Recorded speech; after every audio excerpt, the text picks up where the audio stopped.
సూళ్ళూరుపేట మాస్టర్తో చాలా అందరికీ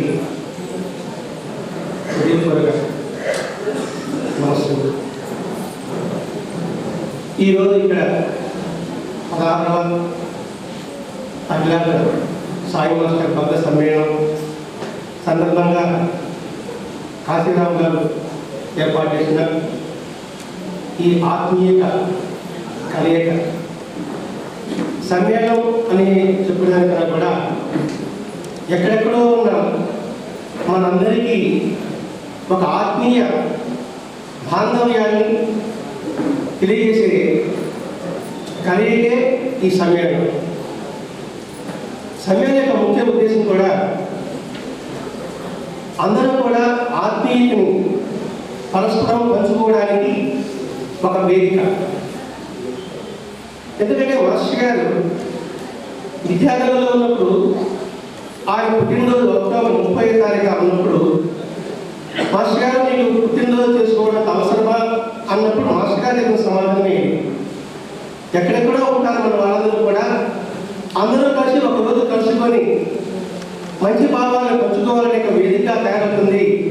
అందుకని ఒక తేదీ గుర్తుగా ఉద్దేశంతోనే ఈ 30వ తారీఖు ఉంచుకోవాలి, కానీ నాకు పుట్టినరోజు చేసుకోవాలనే భావన నాకు ఏకోసరా లేదు అని మాస్టర్ గారు చెప్పిన సందర్భాన్ని ఇక్కడ మనం గుర్తు చేసుకోవాల్సిన అవసరం. అందుకని ఎక్కడ సమ్మేళనం జరిగినా అది ఒక ఆత్మీయ కలయిక. మాస్టర్ గారు ఒకే ఒక ఉద్దేశం, సాయితత్వము గురుతత్వము అంటే వారి యొక్క భావన ఆత్మీయతని పెంపొందించుకోవడం. సాయినాథుడు ఏ విధంగా అయితే తన దగ్గర ప్రతి ఒక్కరిని కూడా మగవారిని బాబు, ఆడవారిని తాయి, అమ్మ అని, సోదరి అని ఇలా పిలిచేవాడు. అంటే ఇక్కడ సోదరి సోదర అంటేనే ఒక కడుపున పుట్టిన వారిని అంటారు.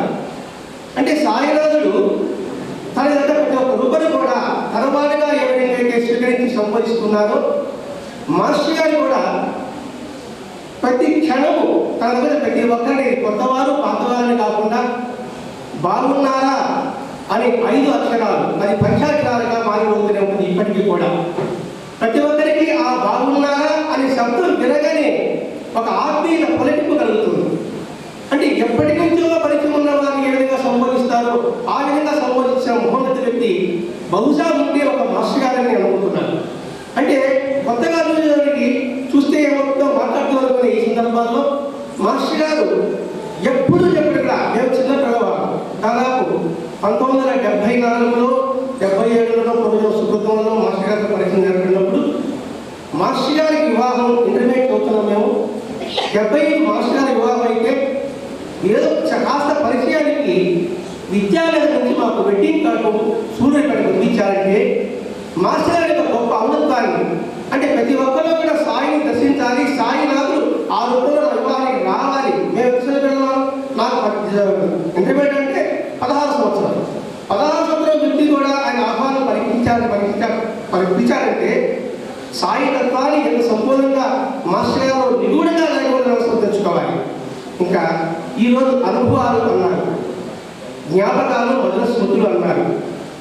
అనుభవాలు కన్నా కూడా అనుభూతి ఎంత మేరకు మనం నిలుపుకోగలమో అంత మేరకు సాయి తత్వాన్ని మనం నిలుపుకోగలంటే లెక్క. ఎందుకంటే మాస్టర్ చెప్పేవారు అనుభవం అంటే అది నీకు సంబంధించింది, ఒక వ్యక్తికి సంబంధించింది. అనుభూతి అని ఎప్పుడైతే పొందుతావో అది జన్మ పరంపరకి సంబంధించి అవుతుంది. అంటే జన్మ సంస్కారానికి అది అందుతుంటుంది. అనుభవం అనేది ఈ ఒక్క జన్మకి అందుతుంది. అనుభవం అనేది అనుభూతి అనేది జన్మ సంస్కారానికి అలాగే వస్తూనే ఉంటుంది.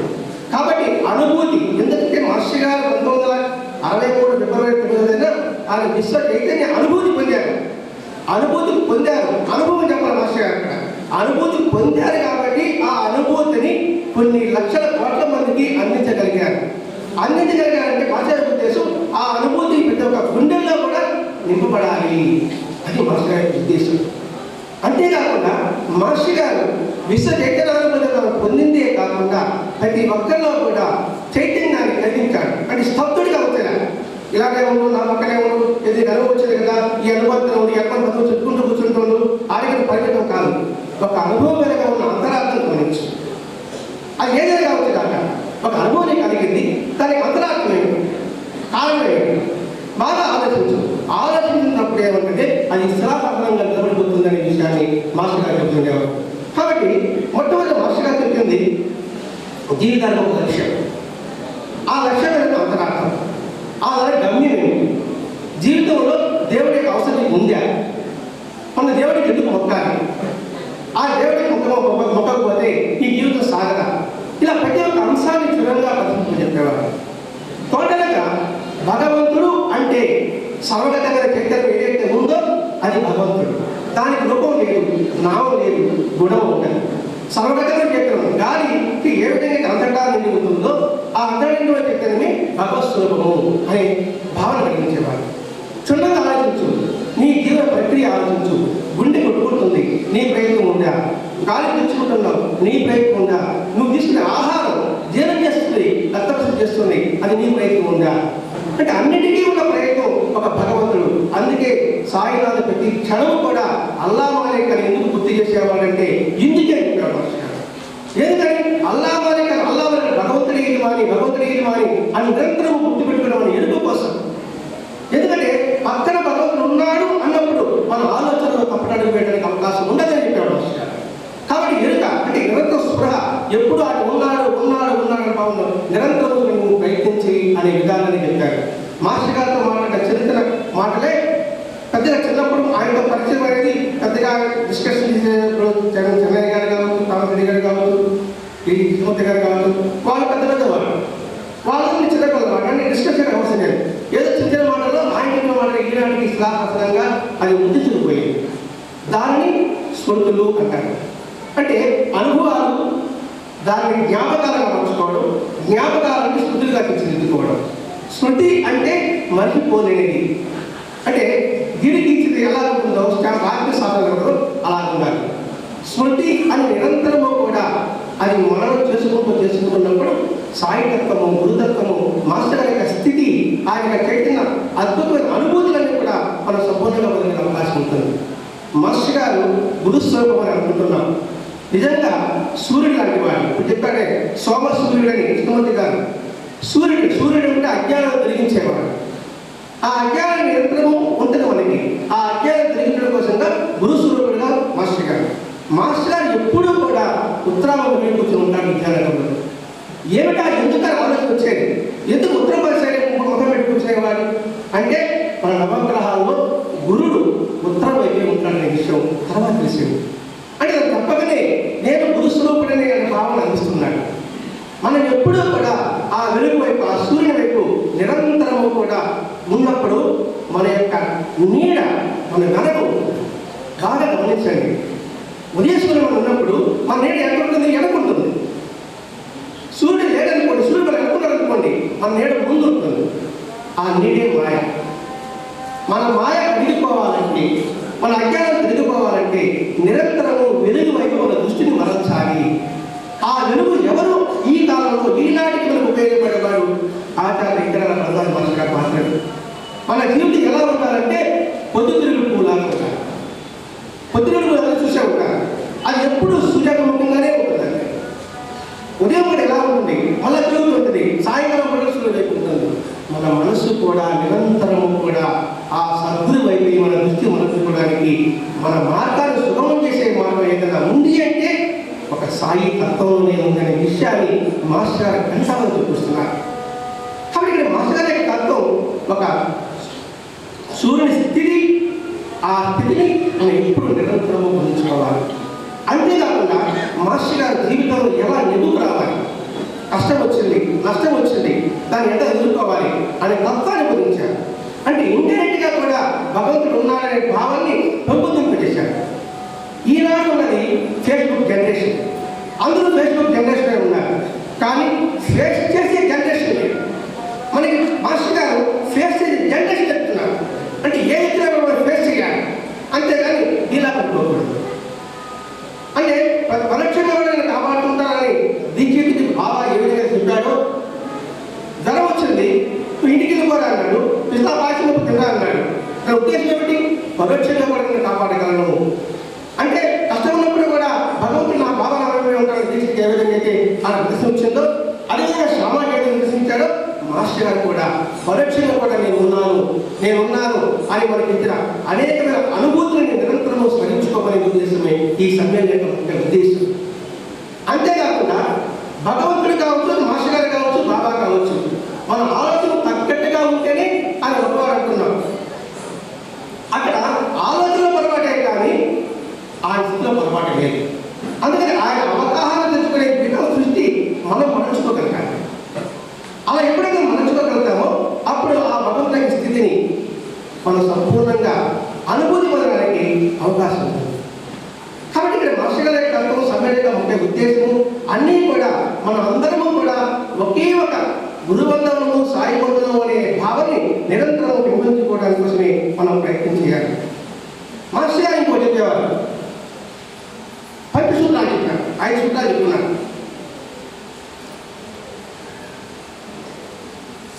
అంటే అది ఉపదేశం కావచ్చు, ఇంకో కూడా కావచ్చు. ఒకటే 1989 ఫిబ్రవరి 3వ తారీఖున సూరూరుపేటలో మాస్టర్ గారు చివరగా పలికిన మాటలు ఈ 5 సూత్రాలు అనేది చాలా చక్కగా పనిచేస్తుంది. 1 సత్సంగం, 2 పారాయణ, 3 ప్రార్థన, 4 పరోపకారం, 5 నామస్మరణ అంటే హారతి. ఈ 5 కూడా మనిషిని ఉన్నతంగా చూపుతుంది. దీనికి మించి నీకు అనుభవాలు అవసరం ఏది ఉండదు. ఈ 5ని కూడా నువ్వు నిరంతరం ముందు పెట్టుకోమని ఆ రోజు 1983 సాయంకాలం 5 గంటలకు హైదరాబాద్ జరుగుతుందో ఆయన స్టేషన్లో చెప్పిన 5 భావాలని అలా చెబుతూ అలా పాఠా చెబుతూ ఉండేప్పుడు ఎప్పటికీ కూడా కట్టినట్టుగా అనిపిస్తూనే ఉంటుంది. అంటే ఎన్నెన్నో మాస్టర్ గారు చెప్పారు, ఎన్నెన్నో చేశారు, చాలా ఉన్నాయి. అవన్నీ కూడా ఈ మందబుద్ధికి ఏది మనకి జ్ఞాపకం రాదు. అందుకని ఈ 5 మాత్రం జ్ఞాపకం రావడానికి అవకాశం ఉంటుంది. సత్సంగము అంటే ఏదో ఉపన్యాసం ఇవ్వడము అని కాదు.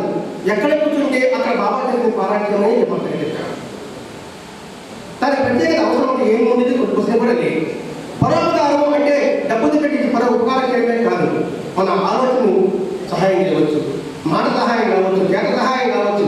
ప్రతి ఒక్కరు కూడా పరోపకార బుద్ధిని అలవచ్చు. ఎందుకంటే మాస్టర్ గారు తనకు తానే తగ్గించవచ్చు అనుకుంటే ఇంత స్థితికి మనం వచ్చుండేవాళ్ళం కాదు. జనాలుగా తప్ప చేసుకుంటే ఇన్ని కోట్ల మందికి బాగా తెలుసుకునేది కాదు. అందుకని తెలుసుకునే సత్యాన్ని మనం నిరంతరం 10 మందికి పంచాలి. అది ఎలా? ధర్మబద్ధమైన వ్యక్తిని మనకు తోచింది కాదు. నాకు అనుభవం వచ్చింది, ఆ అనుభవం మీకు గుర్తుపడదు. అది నా అనుభవం, నాకు ఇలా అనుభవం వచ్చింది భాషగా చెప్పారు, ఆ మనగా చెప్పారు మీరు ఇలా చేయాలని చెప్పకూడదు. అంటే ఎవరి సంస్కారాన్ని మనసుగా చెప్తున్నారు అంతే. ఆ చెప్పిన సంస్కారం అందరికీ చేసుకోవడానికి అవకాశం ఉండదు. జ్వరం వచ్చింది, ఒకటికి 500 mg ఇస్తాడు, ఒకటికి 750 mg ఇస్తాడు, ఒకటి 100 mg ఇస్తాడు. అది ఎవరు తెలుసు? అత్యంత నిపుణ డాక్టర్కే తెలుస్తుంది. ఆ అత్యంత నిపుణుడు ఎవరైనా ఉన్నాడంటే అది పరిష్కారం అవుతాడు. కాబట్టి ఎవరి సంస్కారం దగ్గరలో ఎవరికి సాధనకు అనుకూలంగా ఉంటుందో బోధించేవాడే సమర్థ గురువు అనే విషయాన్ని మనం చెప్పుకోవాలి. అంతేకాకుండా మా శరీరం విశాఖాలు అన్నారు కదా, ధర్మార్థ కామ మోక్షాలు. అర్థం ఏంటంటే ధర్మార్థ కామ మోక్షాలంటే పెద్ద బుద్ధులు మనకి ఆనందానికి అవకాశం ఉండదు. ధర్మము ఏంటి, అర్థం ఏమిటి, కామం ఏంటి, మన సంపాదించడం ఏం చేయాలి? ఒకటే చెప్పాడు, ధర్మము అంటే సంతృప్తి. అందులో వచ్చేస్తుంది అంటే నిరంతరము తృప్తిపరమైన దాంట్లో ఆ సంతృప్తి. అర్థము విచారణ. అర్థం 2 అర్థాలు ఉన్నాయి, డబ్బనే ఉంటుంది, దానికి తెలుసుకోవడానికి ఉంటుంది. విచారణ. ఏం విచారణ చేయాలి? మనం చేసే ప్రతి అడుగు, ప్రతి మాట, ప్రతి నడక అన్నీ కూడా విచారణతో ఉండాలి. అంటే తప్పుడని చేస్తున్నామా, సరిదాలు వెళ్తున్నామా, ఆ నిరంతరం చూసుకొని చెప్పాడు మాస్టర్. ఉదయం సాయంత్రం వరకు మనం పడిపోలేదు. ఈరోజు మనము మన మాట తీరు ఎలా ఉంది, మన చేత తీరు ఎలా ఉంది, ఎవరి మనసును నొప్పించాము, ఎవరి మనసును నొప్పించాము అని కాలిక్యులేషన్ వేసుకోవడమే విచారణ. 4వ మూడోది ఆత్మ నిగ్రహం, మనో నిగ్రహం. కాబట్టి కోరిక, దాన్ని ఆత్మ నిగ్రహం, మనో నిగ్రహం. నిగ్రహంతో కోరిక ఎలా ఉండాలి? ఉపపతిమైన కోరికతో ఉండాలి. మనది కాడిని ఆశించకూడదు. అంటే ఆశించుకుందంటే ఇక్కడ నిగ్రహం ఉండాలి. నిగ్రహం ఉంటేనే ఆశించి వస్తాం. నా బాధ ఒక వస్తువు బాగా తినాలండి, నాకు అది గడపలేదు, అక్కడ ఏదో కనబడుతుంది, అది తీసుకోవడం ఏమవుతుంది? నిగ్రహం ఉంచుకొని అది తీసుకోకపోవడం, నిగ్రహం కల్పించుకోవడం. నాలుగవది మోక్షం. మోక్షం ఎలా వస్తుంది? మోక్షం అంటే సంఘటన కాదు, సాధు సాంగత్యం. అంటే మహాత్ముల యొక్క సాంగత్యమే మరి మోక్షానికి. మోక్షం అంటే ముక్తి అంటే దైవికం కాదు, బంధ విముక్తి. ఎప్పుడైతే సాధువులతో మనం సాంగత్యం చేసుకుంటామో మనకి ఎటువంటి బంధం ఉండడానికి అవకాశం లేని పరిస్థితి కలుగుతుంది. అంటే వీటన్నిటి వెనుక కూడా మాస్టర్ గారు సులభమైన, అర్థమైన, అవగాహనమైన, అందరూ కూడా ఆచరించే విధానాన్ని మరి మాస్టర్ గారు తెలిసారు. ఇవన్నీ కూడా, ఈ మాటలన్నీ కూడా మాస్టర్ గారి గ్రంథ రూపంలో ఉన్న మాత్రమే. ఇందులో శబ్దంగా తెలుసుకోవడానికి ఒకటి కూడా ఇక్కడ ఉండడానికి అవకాశం కూడా లేదు. ఎందుకంటే మాస్టర్ గారు చేసిన సాధన, మాస్టర్ గారు చేసిన విచారణ, మాస్టర్ గారు చేసిన పరిశోధన, ఇవేమీ కూడా వీటికి లేదు. ఇవన్నీ కూడా కాపీ కొట్టడం. అంటే ఆ కాపీ కొట్టడం కూడా సరిగా చూసి కాపీ కొట్టడం మాస్టర్. ఉన్నది ఉన్నట్టుగా కొట్టండి, ఉన్నది లేనిగా, లేనిది ఉన్నట్టుగా కొట్టదు. అంటే కాపీ కొట్టడం కూడా చాలా స్థితికి మీరు దిగజారదు అని చెప్తాను మాస్టర్ గారు. అందువల్ల కాపీ కొట్టడం చాలా ఈజీ. దాన్ని క్షుణ్ణంగా ఉన్నది ఉన్నట్టుగా ఎక్కడ వస్తుందో, ఎక్కడ పొందుందో అనే విషయాన్ని పరిశీలించి, పరిశోధించి మన జీవితానికి ఒక గమ్యాన్ని, లేకపోతే ఇది చింపిరి విస్తలాగా ఉంటుంది ఈ దేహం. అందుకని మాస్టర్ గారు 15 పదార్థాలతో పరిచయం ఉన్నప్పుడు మన భావన, నా భాషను చెప్తున్నాను, మనిషి, మనిషి, డబ్బు, స్త్రీ, ఈ రెండింటి మధ్య కొట్టుకున్నాడే వయసు. అటువంటిది ఈ రెండు మనిషి నుంచి కలిపి మనిషి చేసి మనిషిగా దిద్దుకోమని మాస్టర్ గారు బోధించారు. ఎంత గొప్పటి నిర్వచనం చూడండి ఇక్కడ మాస్టర్ గారు. అంటే రెండు వేరు కాకుండా ఒకటే విధంగా కలిపి దాన్ని ఉన్నతమైన స్థితికి తీసుకువెళ్ళారు. అది నిన్ను వదిలిపడేది కాదు, నీ చుట్టుపక్కల ఉన్న సమాజం కూడా వదిలిపడుతుంది. ముందు నీ కుటుంబంలో ఉన్న వ్యవస్థ బాగుపడుతుంది, ఆ వ్యవస్థ బాగుపడినప్పుడు సమాజం కూడా బాగుపడుతుంది. కాబట్టి నువ్వు చేసే ప్రతి ఒక్క అడుగు కూడా ప్రతి ఒక్కరూ గుర్తిస్తారు. మనం చేసే ప్రతి చర్య వెనుక కూడా ప్రతి చర్య పడుతుంది. ఉదాహరణకి రామకృష్ణ వ్యవస్థ కావచ్చు, స్వామి వివేకానంద కావచ్చు, వాడి యొక్క చర్య ఎంతమందిని మేల్కొల్పోయింది. అది హిట్లర్ ఉన్నాడు, వాడి చర్య ఎలా ఎంతమంది మానవానికి సృష్టించింది.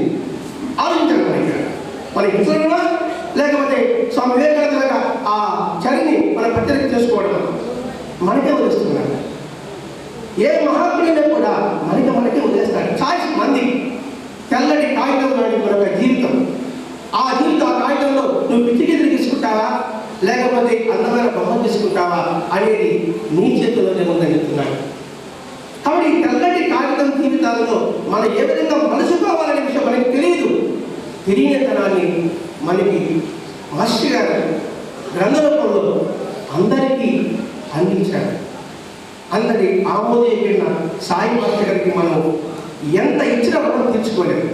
మరి రుణం తీర్చుకోలేకపోతే రుణ శేషం ఉండిపోతుంది. మరి ఏం చేయాలి? శేషం ఉండకూడదే, శేషం ఉండడం ఏం చేయాలి? అందుకే ఒకటి మాస్టర్ గారి యొక్క మనోరథాన్ని, ఏది మనోరథం? సత్సంగ ప్రవచనం, సత్సంగ స్వరూపం. ఆ మనోరథం తయారు చేసి పెట్టిస్తున్నాడు. దానికి మనం సాధన కాదు. అది ఒకరు కాదు, ఇద్దరు కాదు, ఈరోజు 15 మంది 20 మంది కాదు. ప్రతి ఒక్కరూ కూడా ఆ యొక్క మనోరథాన్ని, జగన్నాథ రథాన్ని ఎంతమంది లాగడానికి ప్రయత్నం చేస్తారు? తొక్కులాగా తొక్కిసలాగా. ఎందుకు? అది లాగితే ఏదో పుణ్యం వస్తుందో, మంచి వస్తుందో ఉద్దేశంతో. అదేవిధంగా మాస్టర్ యొక్క మనోరథాన్ని ప్రతి ఒక్కరూ కూడా మనం లాగుతూ ఉండాలి. ఆ లాగమే ఆ యొక్క ఆశయం కూడా. మాస్టర్ గారు చెప్పారు, ప్రతి ఒక్కరూ కూడా ఇటువంటి స్థితిని పొందడమే నాకు ఆనందదాయకం అనుకున్నాడు మాస్టర్ గారు. అది మనం బాగా గుర్తించవలసిన అంశం కూడా. అంటే ప్రతి క్షణము ఆత్మవికాసంగా కృషి చేయాలి అని చెప్తాడే. ప్రతి క్షణం ఎంతో విలువైనది. అది ఎలా ఉండాలి? పెంపొందింపాలి, ఆత్మవికాసం చెందుతూ ఉండాలి. అసలు దృష్టి ఏమిటంటే సృష్టి ఎదుగుదల సృష్టి, మార్పు సృష్టి. మార్పు లేని జీవితం ఎలా ఉంటుంది? మనం పుట్టంగానే కాలు చేతులు చక్రంగా ఉంది అనుకోండి, అది అభివృద్ధి చెందలేకపోతుంది. ఏమంటారు మనం? ఎందుకు పనికిరాను అయిపోతాం. ఆకారం అప్రియంగా ఉంటుంది. అలా ఎదురు అందంగా చేతులు బాగున్నాయి, కళ్ళు బాగున్నాయి, ముఖం బాగున్నాయి అంటే మార్పు సాగదు. అదేవిధంగా మనసుకు కూడా మార్పు కావాలి. మనుషుల ప్రతి క్షణం మార్పు కావాలి. అందుకే మాస్టర్ అనేవాడు ఆహారం శరీరానికే కాదు మనసుకి కూడా. శరీరానికి ఆహారం ఎక్కువైతే అకీర్తి, మనసుకి ఆహారం ఎంత ఎక్కువైతే అంత కీర్తి. అందుకని మనసుకి ఎక్కువ ఎత్తేసిన ఇబ్బంది లేదు. అందుకని నిరంతరము కూడా అందుకే శ్రవణము మననము నిధిధ్యాస అని పెద్ద చెప్పారు. అంటే శ్రవణం ద్వారానే, వినడం ద్వారానే అది మనసుకు అందుతుంది. కాబట్టి వినడము సత్యంగా వినడమే జరుగుతుంది మొట్టమొదటిగా. ఆ సత్యం వినడం ద్వారానే ఎంత పరిణితి అంటే పరిణితి లేని ఇక జీవితం వ్యవస్థ నిరర్థకం. అంటే మార్పు లేని వ్యవస్థ నిరర్థకం. ఒక చెట్టు వేసామండి, అది ఎందుకు లేదు ఏం చేస్తాం? ఆ ఎందుకు పని అదే పిలికాన్ని మారేస్తాం. అదే జీవితం కూడా ఎదుగుదల మార్పు అనేది లేకపోతే ఎందుకు లేదు పని